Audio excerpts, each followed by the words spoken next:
left off 148.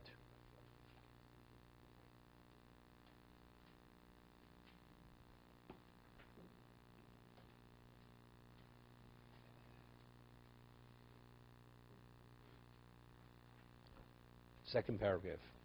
Al keina nachnu tzrichen levakish mitzius habore yisborach mitzat simoni masav babruim. So how do we seek out and recognize the reality of God?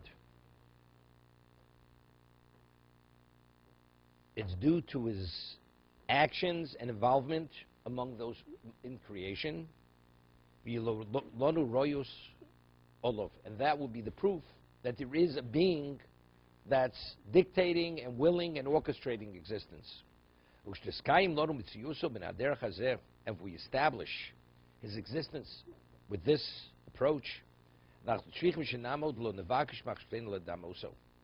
we have to come to a point that there's no need to visualize him as a being. There's no need for it. In our minds, we should not depict him in a certain form. And to compare him to anything else. There's nothing to compare him to. He is the being who wills existence, who has the ability, unlimited ability.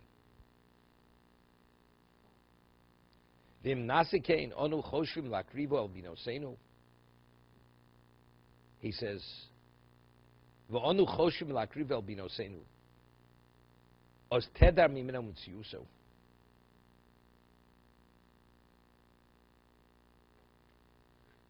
he says, then we're going to lose the essence. The moment you start trying to visualize God, that minimizes the reality of who he is, because you're putting a limitation.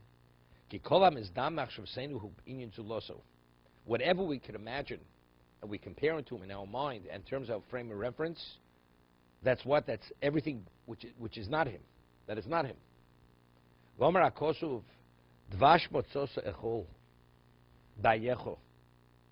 Pentis ben vakieusa. He says something interesting.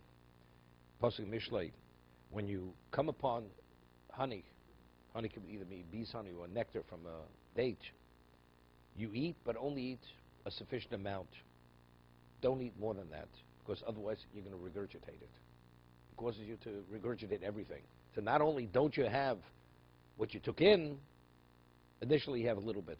But if you keep adding, not only you're not going to have the additional, you're not even going to have what you originally had, because you're going to regurgitate it all. So the more you try to visualize what he is, ultimately it's going to minimize rather than add. He says he would like to explain this with two examples.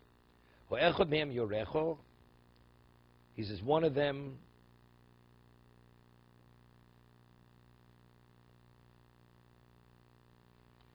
he says every sense senses what it's meant to sense. We see, we visualize. We hear, we touch, we smell, we taste.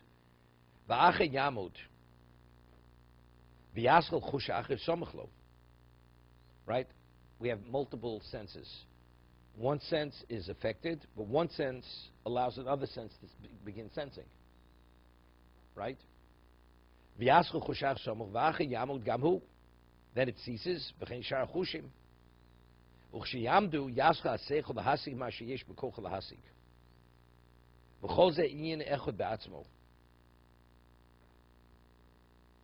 But ultimately, the mind, the intellect also plays a role. Right? You eat something, you taste something, you feel something. So what is the mind? The mind also, you have a realization. I've tasted, I've eaten, I've this, I've that. He says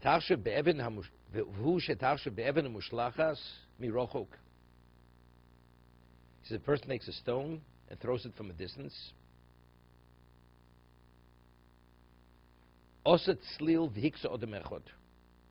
Here it says, I wouldn't know what the word slu means. He says it whistles through the air and it strikes a person. Okay?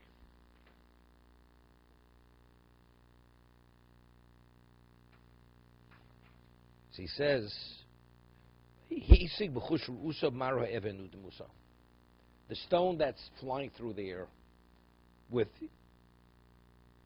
your visual sight, you're able to see the shape of the stone and the color of the stone. That's what you see. You see it. V'hisig v'chush shimot slevin. And simultaneously also you heard it whistling through the air. So what do you see? Multiple senses are being utilized simultaneously. Sight, hearing. V'hisig v'chush v'shusho kriruso v'kishuyo.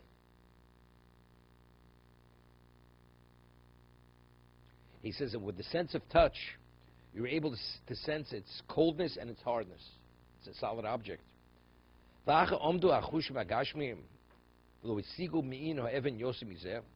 Says after the physical senses establish this, and you're not able to understand more than that, now the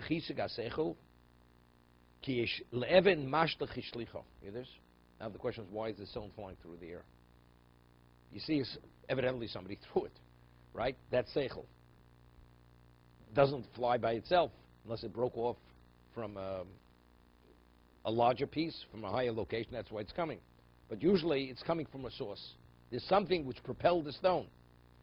Because the stone cannot move on its own, right? That's intellect.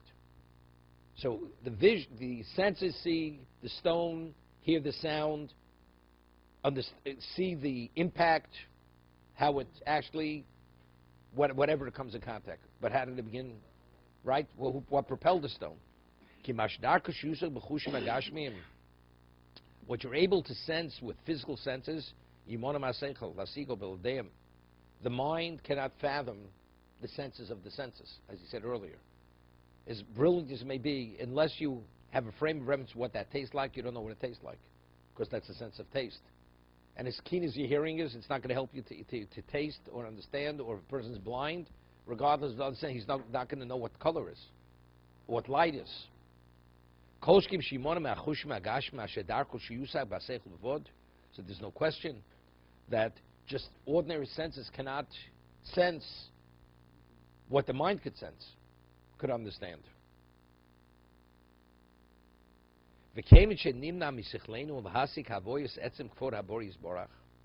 So it's been denied from our intellect, from our minds, to be able to fathom the essence of God's glory. If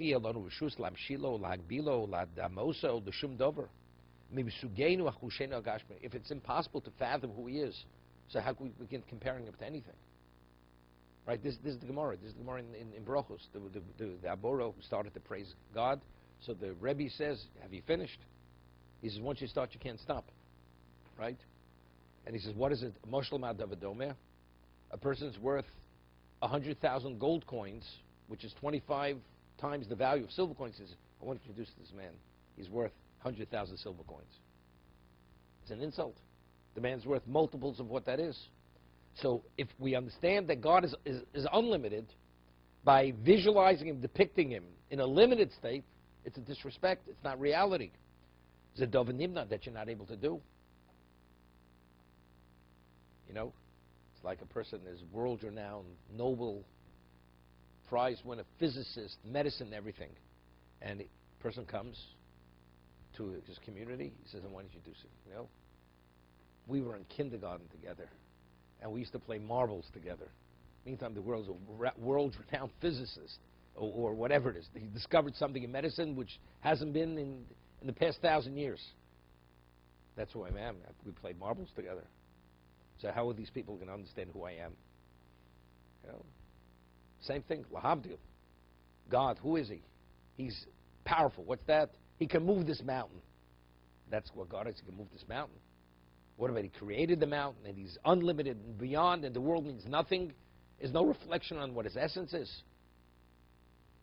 To be continued.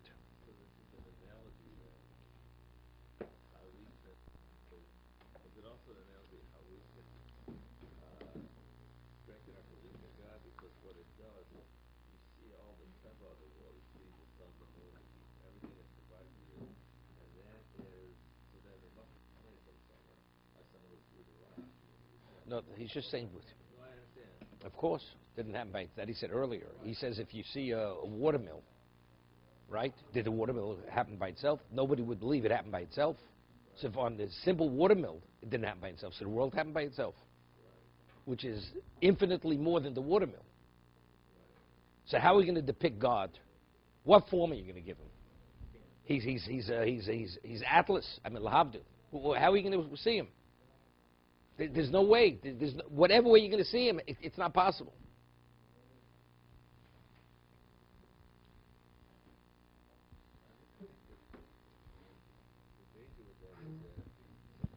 He's not even saying the danger. It's just not a reality. It's not.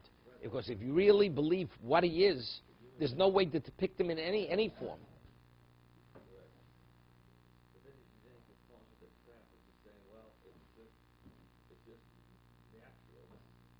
No, it's not natural. It's not. How does nothing comes about by itself?